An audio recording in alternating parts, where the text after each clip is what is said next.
Junto con las celebraciones católicas del fin de año llamada época navideña, las celebraciones de primavera son igualmente importantes para el mundo católico y protestante.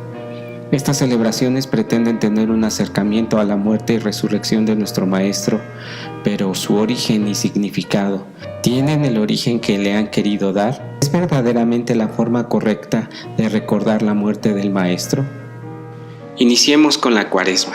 Según la costumbre católica, este periodo inicia el miércoles de ceniza y termina con la misa de Jueves Santo, el símbolo de la ceniza, de reencuentro con Dios, donde los errores contenidos durante el año son destruidos y quemados. A este acto le siguen 40 días de abstinencia, principalmente de comer carne roja y ayunos. Según la descripción católica, el ayuno consiste en hacer una sola comida fuerte al día y principalmente miércoles de ceniza y Jueves Santo. La dieta sugerida principalmente será comer pescado. También el color púrpura o bien morado como color litúrgico para esta celebración, tanto en la representación del luto como la muerte del Maestro. Para la conclusión de la Cuaresma se tendrá una llamada Semana Santa, la cual inicia en Jueves Santo, donde principalmente se recordará la Última Cena, el Viernes Santo, donde recuerdan la forma como fue muerto el Señor Jesús. En algunos lugares hacen representaciones de la Pasión. Para el sábado celebran la llegada del Señor a la gloria y finalmente el domingo de Resurrección o de Pascua. Es aceptado en el mundo católico que estas celebraciones tuvieron inicio y auge en el siglo IV, muy cercano a la conversión de Constantino a esta doctrina. Es claro que si vemos en forma general se podría considerar que el propósito de buscar al Señor Jesús es recordar su muerte. Sin embargo, estas conmemoraciones no se ajustan ni a los tiempos ni a las enseñanzas bíblicas, y son traídas de costumbres de religiones antiguas y solo se ajustaron para que se creyera que es una conmemoración de la muerte del Maestro. El origen pagano de las celebraciones de primavera. Para poder entender en una forma general la introducción de estas costumbres en el mundo católico y por consecuencia en el mundo protestante, debemos buscar en la historia y en las costumbres de civilizaciones antiguas, como es el caso de Babilonia y de Asiria. Estos pueblos rindieron culto a la diosa Ishtar. Estaba considerada la diosa del amor, la guerra, la vida, la fertilidad y diosa madre. También le dieron el título de la reina del cielo y señora de la tierra. Esta se enamoró de Tamuz, dios de la agricultura.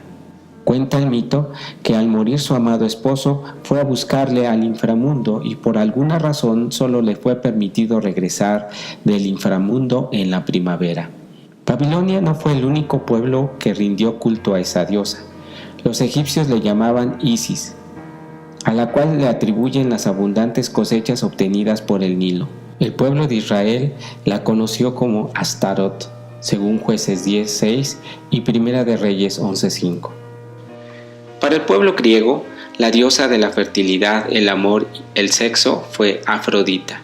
Según la mitología, esta diosa nace de la espuma surgida del mar. Para los romanos, esta diosa fue Venus y fue puesto su nombre al sexto día de la semana, viernes. Todos estos pueblos asociaron a esta diosa, sea como le hayan llamado, la diosa madre, la de la tierra, la fertilidad. En nuestros tiempos modernos y ya después de varios siglos, la deidad la dejaríamos de conocer como lo conocieron en la antigüedad y ahora sería conocida como María, la Madre de Dios. ¿Por qué las celebraciones de esta diosa o hacia esta diosa en la primavera? La razón es que según la mitología, esta diosa resurgía del duro invierno y venía a dar alegría a la tierra por medio de la renovación de plantas y la vida, iniciando el ciclo de reproducción en el año nuevo. Al ser la diosa de la fertilidad, esta fue asociada con el pescado, ya que es uno de los animales más fértiles, además de como pensaban los griegos, esta diosa había surgido del mar. Las celebraciones eran hechas principalmente el día viernes, como los romanos lo adoptaron, y comían en su nombre pescado. Estas doctrinas fueron mezcladas al grado de venir a dar origen a la Iglesia Católica en el año 325 después de Cristo, y con la conversión de Constantino a esa doctrina y ser impuesta como una doctrina oficial del imperio. Estas mismas celebraciones tomaron un tinte con apariencia cristiana. Es posible que alguna persona pueda sentirse lastimada por esta conclusión, Pero a diferencia de otros pensamientos, daremos la explicación bíblica del por qué la Iglesia de Dios sostiene con firmeza la doctrina una vez dada a los santos. Permitamos que la palabra de Dios hable. Veamos lo que dice la Biblia respecto al verdadero ayuno. Es tal el ayuno que yo escogí, que de día aflija el hombre su alma, que encorve su cabeza como junco, y haga cama de seco y de ceniza. ¿Llamaréis esto ayuno y día agradable a Jehová? ¿No es antes el ayuno que yo escogí desatar las ligaduras de impiedad, deshacer los haces de opresión y dejar ir libres a los quebrantados y que rompáis todo yugo? Isaías 58, 5 y 6. El propósito del ayuno, describe la palabra de Dios, busca desatar las ligaduras de impiedad, es decir, que nos aleje de nuestros pensamientos mundanos y nos libere de la opresión de nuestra condición humana. Así que este momento de meditación y de acercamiento a Dios será una abstención total, tanto del alimento como del contacto con el mal. No solamente un tipo de alimento, como es la carne roja, porque ya explicamos que su origen no es conforme a la Biblia. La palabra de Dios dice, porque ejemplo os he dado para que como yo os he hecho, vosotros también hagáis. Juan 13:15. Así que, si esta celebración de 40 días es el recuerdo del ayuno que tuvo el Maestro, pues debiera de ser de la misma forma, tal vez si no es posible de la misma duración, sí en las mismas condiciones de abstinencia de alimentos. La doctrina del Maestro sobre el ayuno es de la siguiente manera. Y cuando ayunáis, no seáis como los hipócritas, austeros, porque ellos desnudan sus rostros para parecer a los hombres que ayunan. De cierto os digo que ya tienen su pago. Mas tú, cuando ayunas, unge tu cabeza y lava tu rostro, para que no parecer a los hombres que ayunas, sino a tu Padre que está en secreto, y tu Padre que te ve en secreto te recompensará en público. Mateo 6, 16 al 18. Entendiendo lo que dice la palabra de Dios, el ayuno es un acto muy personal, de tal forma que no puede ser impuesto a nadie y este debe ser muy íntimo y una relación más espiritual. El ayuno es un estimulante para la reflexión y meditación, como dice el rey David. Y lloré afligiendo con ayuno mi alma, y esto me ha sido afrenta. Salmo 69:10. Normalmente el ayuno va acompañado de oración delante de Dios. Comparando el ayuno bíblico al tiempo de ayuno de abstinencia de la Cuaresma, es notorio que la práctica y las costumbres de primavera que tiene la gente no obedece a los lineamientos bíblicos. Y esto es natural, ya que como fue explicado, su origen está basado en la idolatría, dado que el abstenerse del solo comer carne roja y comer pescado lleva a recordar las celebraciones orientadas a las diosas Venus o Afrodita. Entendiendo un poquito más sobre la crucifixión de Cristo. Sobre la crucifixión, lo que podemos entender es que fue una pena capital en diferentes momentos de la historia de la humanidad. Para el pueblo de Israel estaba considerado como una vergüenza u oprobio. Cuando en alguno hubiere pecado de sentencia de muerte, porque él haya de morir, y le habrás colgado en un madero, no estará su cuerpo por la noche en el madero, mas sin falta lo enterrarás el mismo día, porque maldición de Dios es el colgado, y no contaminarás tu tierra que Jehová tu Dios te ha dado por heredad. Deuteronomio 21, 22 y 23. Esta ley describe sobre aquel que moría crucificado, que era maldito, ya que por su pecado era tan grande que merecía morir en esa vergonzosa forma. No existe una clara explicación en la Biblia de qué tipo de castigo, es decir, su forma y sobre todo tipo de cruz. Para el tiempo del Imperio Romano este castigo era un método muy utilizado y cruel, ya que las personas condenadas sufrían por días una grande agonía y dolor hasta que finalmente morían. El relato bíblico no explica claramente la forma de la cruz en la cual fue muerto el Maestro. La forma que hoy se conoce es como una T minúscula. Fue mucho tiempo después de aquel suceso trágico. De hecho, se utilizó después del año 326 de nuestra era, que al conformarse a la religión católica como la religión del Imperio Romano, pero este símbolo jamás representó a la Iglesia de Dios primitiva.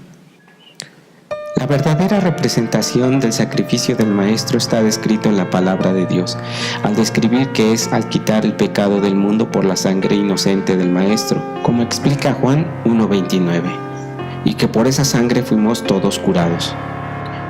despreciado y desechado entre los hombres, varón de dolores, experimentado en quebranto, y como que escondimos de él el rostro, fue menospreciado y no lo estimamos.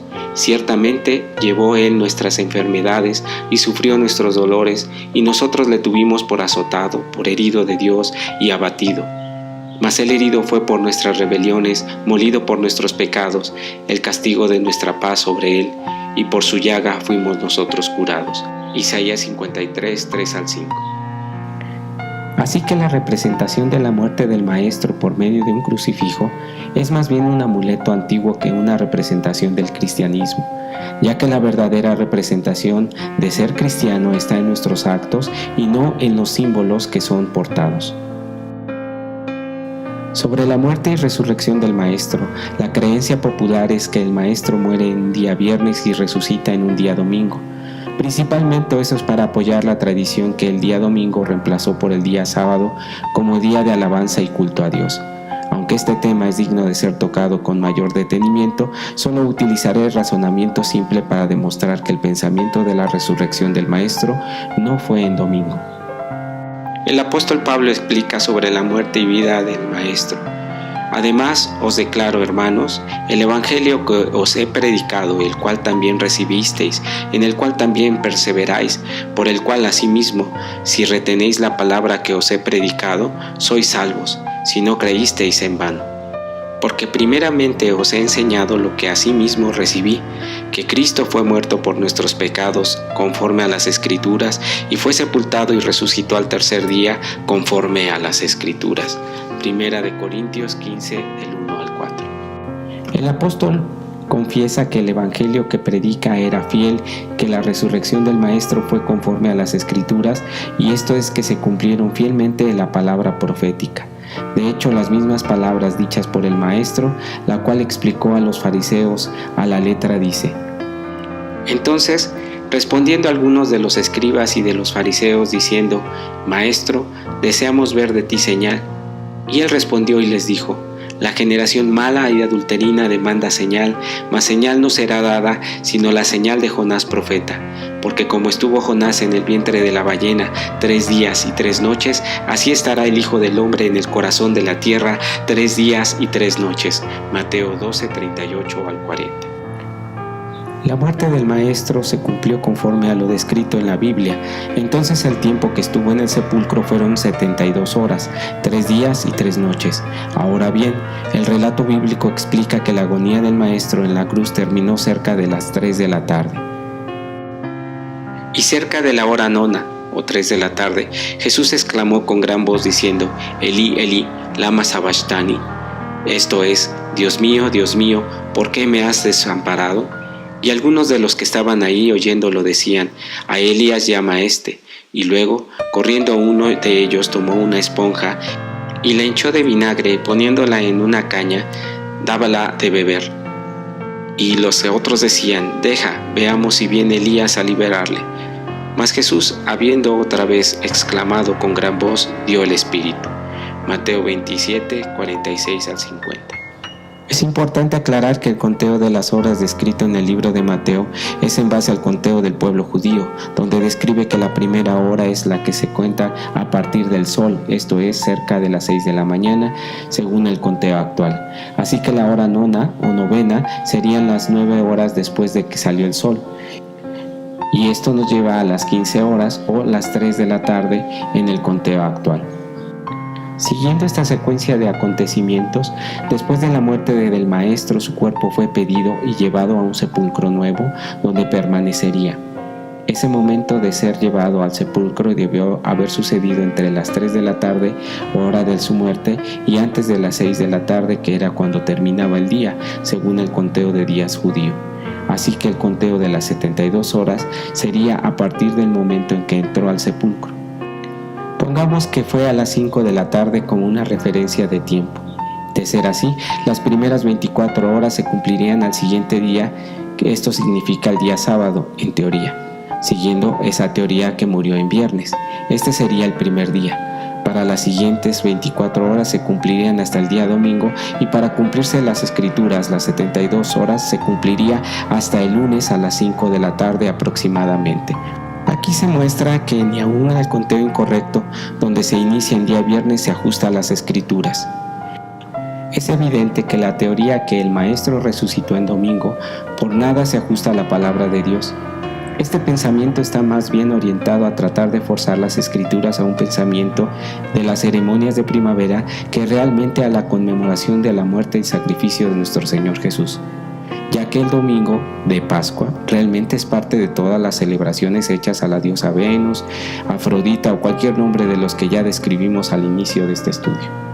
A manera de conclusión, es necesario pensar en la forma como el Maestro ordenó recordar su muerte, donde dicha conmemoración es con toda santidad, como escribe el apóstol Pablo diciendo: «Porque yo recibí del Señor lo que también os he enseñado, que el Señor Jesús, la noche que fue entregado, tomó pan, y habiendo dado gracias, lo partió y dijo: Tomad, comed, esto es mi cuerpo que por vosotros es partido, haced esto en memoria de mí.